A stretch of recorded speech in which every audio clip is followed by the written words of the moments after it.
time to take a closer look at what sugar does once it enters the body.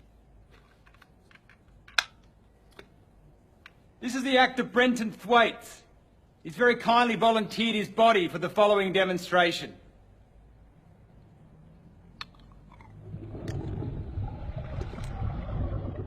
After sugar enters the body, it splits into two parts, fructose and glucose, both of which make their way to the liver.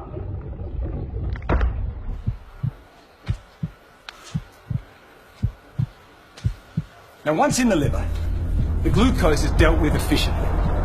It's either used immediately for energy, or it's stored for later, like a spare battery. But the fructose half of sugar is very different. The liver doesn't have a system to regulate the fructose because it was so rare in nature. So it hoovers it out of the bloodstream whether it needs it or not. And if all our spare batteries are full, then it rapidly turns it into fat.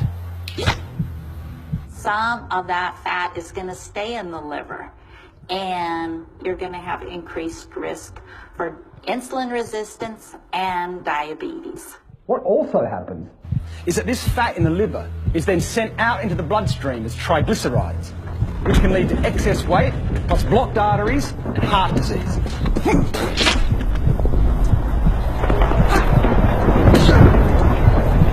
Now, when we're eating lots of sugar and other carbohydrates like bread and pasta, we're producing lots of glucose.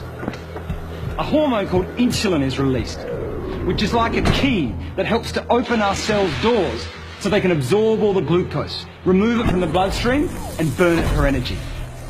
The more glucose in the blood, the more insulin is released. But the key point for us is that while this insulin is in the blood dealing with all the glucose, it tells our fat cells to hold on to the fat. It actually turns off our fat-burning processes. So when we're eating lots of sugar, we're putting fat into our bodies via the fatty liver. Plus, because of all the glucose, we maintain the level of insulin, which tells our fat cells to hold on to the fat.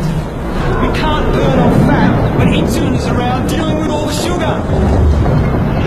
This is what may be happening to a huge number of the population. It's highly unlikely with Brenton, though.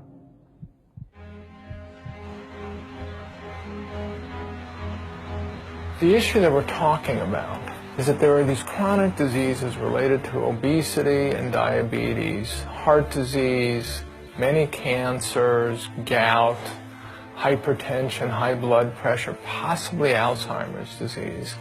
The question is, would these diseases exist if sugar wasn't in the diet?